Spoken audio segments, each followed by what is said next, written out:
میں نے دیکھا ہے کہ پاکستانی جتنی بھی پولیٹیکل پارٹی ہیں وہ سب میڈیا سے ڈرتی ہیں. اور میں ایک چیز یہاں اس لیے بتانا چاہتا ہوں کہ فلپین کا جو صدر ہے، صدر 230، پریزیڈنٹ 230، جب وہ صرف ایک میئر تھا، دوباؤ سٹی کے اندر میئر تھا، تو اس نے جب کمپین چلائی کہ میں پریزیڈنٹ بننا چاہتا ہوں فلپین کا اور عوام کی فلاح و بہبود کے لیے، اور میں فلپین کو چینج کرنا چاہتا ہوں، ایک نیا فلپین بنانا چاہتا ہوں، تو میڈیا والوں نے، ٹیلی ویژنوں والوں نے اس کی بائیکاٹ کر دی. اس نے کہا میرے پاس پیسے نہیں ہیں یہ ایڈیں وغیرہ دینے کے لیے، اور نہ میں ٹی وی اسٹیشنوں میں ایڈیں دوں گا اور نہ میں پیسے دوں گا. عوام کو کہا کہ اگر تم نے میرے اپنی حالات ٹھیک کرنے ہیں، اپنے آپ کو بدلنا ہے، تو مجھے ووٹ دو. اور اس نے صرف فیس بک کے اوپر لائیو تقریریں کیں، کسی میڈیا چینل کو اس نے انوائٹ نہیں کیا، اور وہ جیت گیا. لینڈ سلائیڈ وکٹری ہوئی اس کی. اس نے تو کسی ٹیلی ویژن اسٹیشن کو نہیں بلایا اور نہ کسی کو اس نے گھاس ڈالا. اور پھر اس نے کیا کیا، وہ بیٹھا، اس نے انویسٹیگیشنیں کی. اس نے کہا کہ یہ جو میڈیا چینل والے ہیں، خاص کر C B S A B N ایک اسٹیشن ہے فلپین کے اندر، وہ سب سے بڑا ہے، اس کو اس نے بند کروا دیا. اس نے کہا کہ انہوں نے تو کئی سالوں سے ٹیکس ہی نہیں دیے، گورنمنٹ کا پیسہ جو ہے دبا کے بیٹھے ہوئے ہیں، ٹیکس نہیں دے رہے. ان کی انفلوئنسز ہیں گورنمنٹ کے اندر، اکینو گورنمنٹ میں تھیں، اور پچھلی گورنمنٹ جتنی بھی گزری ہیں ان میں ان کی انفلوئنسز تھی. ان سے کوئی ٹیکس ہی نہیں مانگتا تھا، کیونکہ وہ میڈیا سے تو لوگ بہت ڈرتے ہیں. تو میرا مشورہ ہے پی ٹی آئی والوں کو بھی کہ آپ میڈیا سے نہ ڈریں. یہ میڈیا والے جو ہے نا، یہ جھوٹ بات کو آگے بڑھاتے ہیں. میں نے بھی کئی چیزیں لکھی ہیں فیس بک کے اوپر، تو وہ تقریباً میرے اپنے مائنڈ کی پیداوار ہیں. میں نے جو چاہ لکھ دیا. میں کوئی تھوڑا ہی تھا وہاں موجود بیٹھا ہوا، کیا ہوا، کون سچا ہے کون جھوٹا ہے. تو یہ میڈیا والے ان پڑھ لوگ جو پاکستان کے تھوڑے سے پڑھے ہوتے ہیں، ان کو تھوڑی تعلیم ہوتی ہے، تھوڑی نہیں ہوتی، میڈیا میں آ جاتے ہیں، وہ بڑی بڑی کاریں ہیلی کاپٹر لے کے گھومتے ہیں. تو یہ میرے خیال سے تو یہ بہت ناانصافی ہے انسانیت کے ساتھ، تو گورنمنٹوں کے ساتھ. اور جو لوگ حقدار ہیں جس چیز کے، یا جو عوام کے لیے کام کرنا چاہتے ہیں، ان کو یہ کام نہیں کرنے دیتے. اتنے گندے پروپیگنڈے پھیلاتے رہتے ہیں، فضول کی باتیں بتاتے رہتے ہیں. ابھی ایک میں دیکھ رہا تھا، وہ نواز شریف کے پاس گیا ہوا ہے وہاں لندن میں.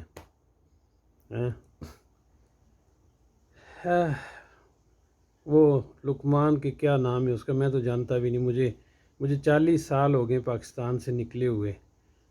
24 سال پہلے گیا تھا جب میری والدہ فوت ہوئی، ایک ہفتہ رہ کے واپس آ گیا، اس کے بعد گئے ہی نہیں. تو مجھے اتنا نہیں پتہ پاکستان کے بارے میں، لیکن میں حالات یہاں سے بیٹھ کے دیکھ رہا ہوں، اور میں نے دیکھا کہ میڈیا والے لوگ جو ہیں نا، وہ سنسیئر نہیں ہیں، جھوٹ بولتے ہیں. اور ہانگ کانگ میں، یہاں بھی ابھی امریکہ نے مداخلت کی تھی، ہانگ کانگ گورنمنٹ کو ٹیپل کرنے کی کوشش کی. چائنا تو ساتھ بیٹھا تھا، چائنا نے انٹرفیئرنس نہیں کی، انہوں نے چھوڑ دیا کہ ہانگ کانگ گورنمنٹ ہینڈل کرے گی. اتنی مار داڑ ہوئی، ان کے جو لاچی کو جسے ہم اسمبلی کہتے ہیں وہ توڑ دیا. چائنا کا جو ہیڈ آفس تھا جہاں پہ ان کے آ کے بیٹھتے ہیں جو نگران لیڈر ہوتے ہیں، وہ توڑ دیے. سڑکیں توڑ دیں، ٹرینیں توڑ دیں، ہر روز ٹرین اسٹیشن وہ بناتے تھے وہ توڑتے تھے. انہوں نے کوئی چیز نہیں چھوڑی. شاپنگ مال میں قبضے کر لیتے تھے اور جھوٹے، لیکن آدمی کوئی نہیں مرا. 2 یا 3 آدمی، ایک آدمی مرا تھا، وہ بھی اتنا، لیکن انہوں نے اپنی طرف سے گورنمنٹ کو مفلوج کر دیا تھا. لیکن کیا ہوا، چائنا نے نیو سیکیورٹی لاء بنا دیا.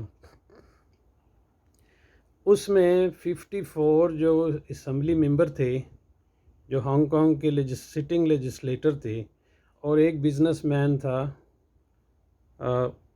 ان کو پکڑ کے گورنمنٹ نے جیل میں ڈال دیا، یعنی ان کے اوپر ٹریزن کا کیس آ گیا کہ وہ فورن گورنمنٹ کے ساتھ مل کے اپنی گورنمنٹ کو گرانا چاہ رہے ہیں۔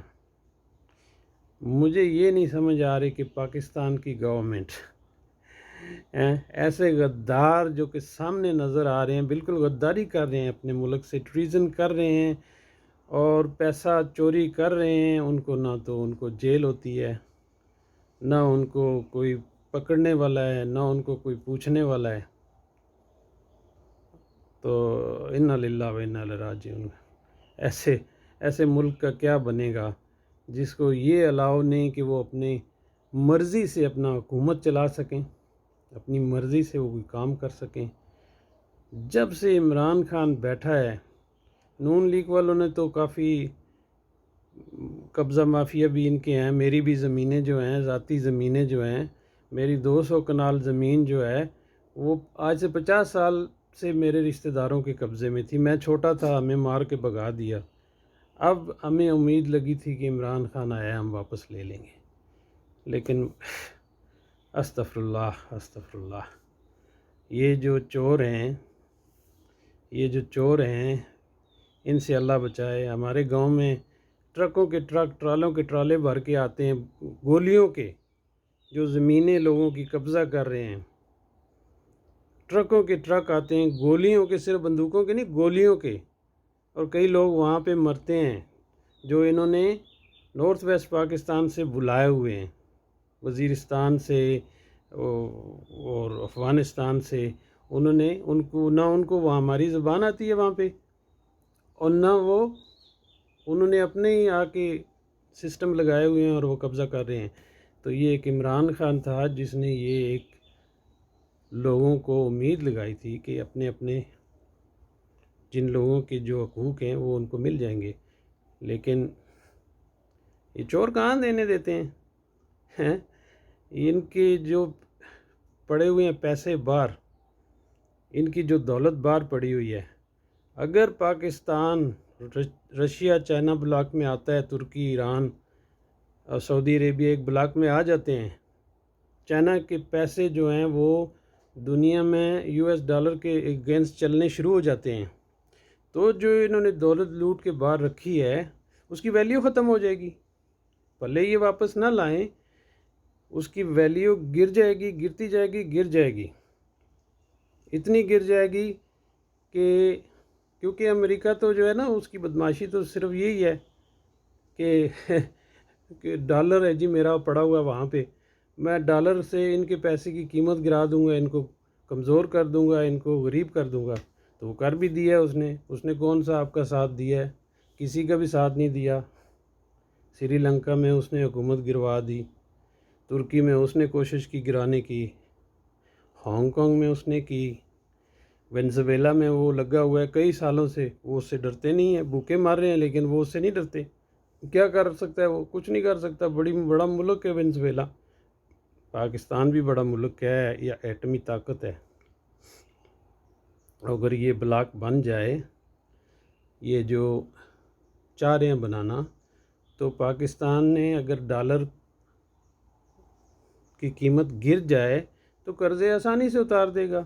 وہ نہیں چاہ رہے کہ وہ پاکستان جو ہے ان میں مل جائے اور اس کے قرضے اتر جائیں اور یہ اپنے پاؤں پہ کھڑا ہو جائے، وہ نہیں چاہ رہا، لیکن اس کے اندر جو چور بیٹھے ہیں، جو اپنا نماز روزہ جو ہے وہ امریکہ کی طرف منہ کر کے کرتے ہیں، ان کو تو بہت تکلیف ہو رہی ہے، پتہ نہیں ان کو کیا لینا دینا ہے۔ ان کی فیملیاں وہاں رہتی ہیں، ان کے انویسٹمنٹ وہاں ہیں، ان کو کوئی خاص ضروری ایسی چیزیں ہیں جن سے وہ چھٹکارا حاصل نہیں کر سکتے۔ تو میں بھی یہاں پہ رہ رہا ہوں، 40 سال ہو گئے مجھے ہانگ کانگ میں رہتے ہوئے، تو یہاں پہ بھی انگریز تھے، لیکن وہ کہتے ہیں اپنا نماز روزہ رکھو، اپنے کرو، مسجدیں بھی بنا کے دیتے ہیں، وہ اگر آپ کے پاس جاب نہیں ہے وہ پیسے بھی دیتے ہیں، سارا کچھ ہے، آپ آزادی سے رہو، گھومو پھرو، جو مرضی کرو، لیکن قانون ان کا چلے گا۔ تو قانون جو ہے ان کے نیچے ہم رہتے ہیں، مسلمان تو ہم ہیں، لیکن ان کے قانون کے اندر ایک اپنے آزاد ملک میں رہ کے اور ان کے قانون کے نیچے رہ کے تو کتنی شرم کی بات ہے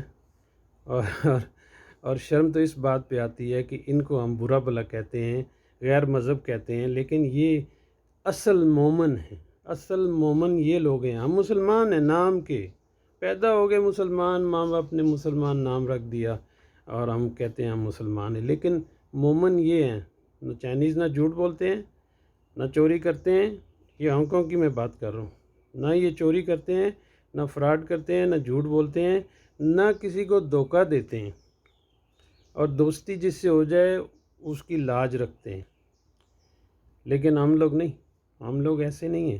ہم لوگ جدھر دیکھا پانی کی کیا کہتے ہیں سلوپ، اس طرف لو ہے، ہم ادھر ہو جاتے ہیں۔ تو یہ تو اچھی بات نہیں ہے۔ پاکستان گورنمنٹ کو چلنے دیں، اور ایک اچھا انسان آپ کو اگر کوئی ملا ہے تو اس کو کام کرنے دیں، جو بھی گورنمنٹ آئے اس کو کام کرنے دیں، اور ایسے نہ کریں، یہ بری بات ہے۔ اور جو لوگ اپنا ضمیر بیچ چکے ہیں ان کو چاہیے کہ ان ملکوں میں کسی ملک سے مل کے اپنی گورنمنٹ کو گرانا، اس کو ٹریزن کہتے ہیں، اور ٹریزن کی ہوتی ہے سزائے موت، اور یہ کھلے عام ٹریزن ہو رہی ہے، اس کو کوئی پوچھنے والا نہیں ہے۔ حیران ہوں میں اس بات پہ، استغفر اللہ استغفر اللہ استغفر اللہ۔ ہم کیوں یہ کلمے پڑھتے ہیں اور نمازیں پڑھتے ہیں اور جھوٹ بولتے ہیں؟ یہ بہت بری بات ہے، اللہ تعالیٰ اس کو بالکل پسند نہیں کرتا۔ ہو سکتا ہے کچھ لوگوں کو میری باتیں بہت بری لگی ہوں، تو میں ان سے معذرت نہیں کروں گا، اس کی وجہ کہ یہ حقیقت ہے، یہ حقیقت ہے۔ ہم یہاں کیوں آ کے پڑے ہوئے ہیں؟ یہ چوروں کی وجہ سے۔ ہمارے ملک میں کیا نہیں ہے؟ ہر چیز ہے۔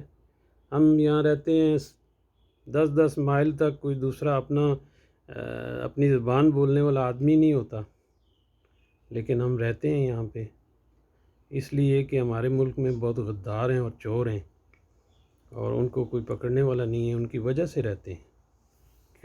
کیوں یہ لوگ بن گئے؟ ان کے پاس تو کچھ بھی نہیں تھا، اور ہم نہیں بنے، اسی وجہ سے نہیں بنے۔ تو اللہ آپ سب کو ہدایت دے۔